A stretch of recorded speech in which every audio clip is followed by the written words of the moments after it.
Hello everyone, welcome to Madhumita's delight. আজ একটা traditional recipe share করতে চলেছি, কচু শাকের ভর্তা।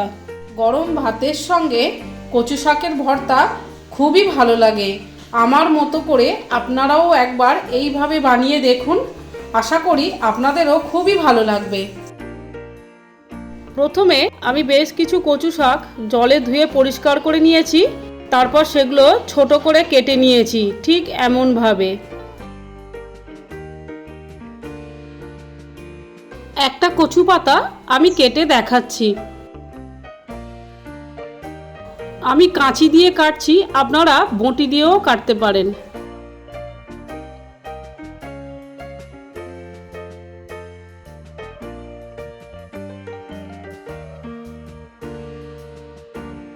পরবর্তী পর্যায়ে গ্যাসে কড়াই বসিয়ে তার মধ্যে কচু শাকগুলো দেব। স্বাদ মতো নুন দেব, আমি 1/3 চামচ মতো নুন দিলাম। কচু শাক সেদ্ধ হয়ে গেলে একদমই কমে যাবে, তাই নুনটা অল্পই বুঝে শুনে দিতে হবে। আর অল্প জল দিলাম, খুব বেশি জল দেব না, সামান্য জল দিলাম। খুন্তি দিয়ে কচু শাকগুলো একটু উল্টে পাল্টে নেব।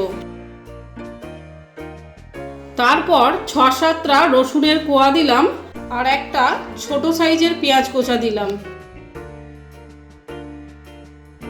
গ্যাস মিডিয়াম ফ্লেমে রেখে এবার ঢাকা দিয়ে দেব। তবে মাঝে মাঝে ঢাকাটা খুলে দেখে নেব যে কচু শাক থেকে জলটা শুকিয়ে গেছে কিনা, মাঝে মধ্যেই চেক করে নিতে হবে। কচু শাক থেকে জল পুরো শুকিয়ে গেছে, শাকও ভালোই সেদ্ধ হয়ে গেছে। কড়াই থেকে একটু খুন্তি দিয়ে নাড়িয়ে দিলাম। এবার 3 চামচ মতো সরষের তেল দেব।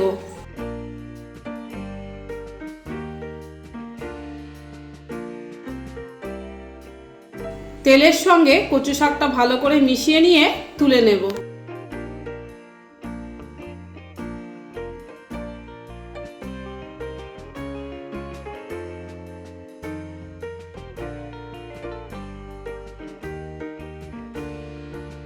কচু শাক সেদ্ধটা তুলে নেওয়ার পর কড়াটা পরিষ্কার করে নিয়েছি, বা আপনারা অন্য একটা কড়া নিতে পারেন। কড়ার মধ্যে 2-3 চামচ সরষের তেল দিয়েছি, তার মধ্যে 2টো শুকনো লঙ্কা দিলাম। লঙ্কা দুটো ভেজে তুলে নেব। বাকি তেলে একটা মাঝারি সাইজের পেঁয়াজ কোচা দেব। পেঁয়াজগুলো হালকা লাল করে ভেজে তুলে নেব। আমি পেঁয়াজ ভাজা দিয়েই কচু শাকের ভর্তাটা মাখাবো। আপনারা চাইলে কাঁচা পেঁয়াজ কুচি দিয়ে মাখাতে পারেন, তবে আমি এক্ষেত্রে বলবো ভাজা পেঁয়াজ দিয়ে মাখালেই বেশি টেস্ট হয়। কচু শাক সেদ্ধটা ঠান্ডা করে একটা প্লেটের মধ্যে নিয়েছি। তারপর শুকনো ভাজা লঙ্কা দুটোর বোঁটা ফেলে দিলাম। ভাজা লঙ্কা দুটো মাখানোর জন্য সামান্য নুন দিলাম। নুনটা বুঝেই দিতে হবে, তার কারণ কচু শাক সেদ্ধ করার সময়ও নুন দেওয়া হয়েছিল। এবার পুরো কচু শাকটা ভালো করে মাখিয়ে নেব। কচু শাকের মধ্যে যে রসুনগুলো ছিল সেগুলো সেদ্ধ হয়ে গেছে, হাত দিয়ে ভালো করে মাখিয়ে নেব। তেল দেওয়ার আর প্রয়োজন নেই, কারণ কচু শাক সেদ্ধ করার পরে কড়াইতে তেল দিয়েছিলাম। ভেজে রাখা পেঁয়াজগুলো দিলাম, আবারও ভালো করে মিশিয়ে নেব। কচু শাকের ভর্তা তৈরি। গরম ভাতের সাথে এটা পরিবেশন করব।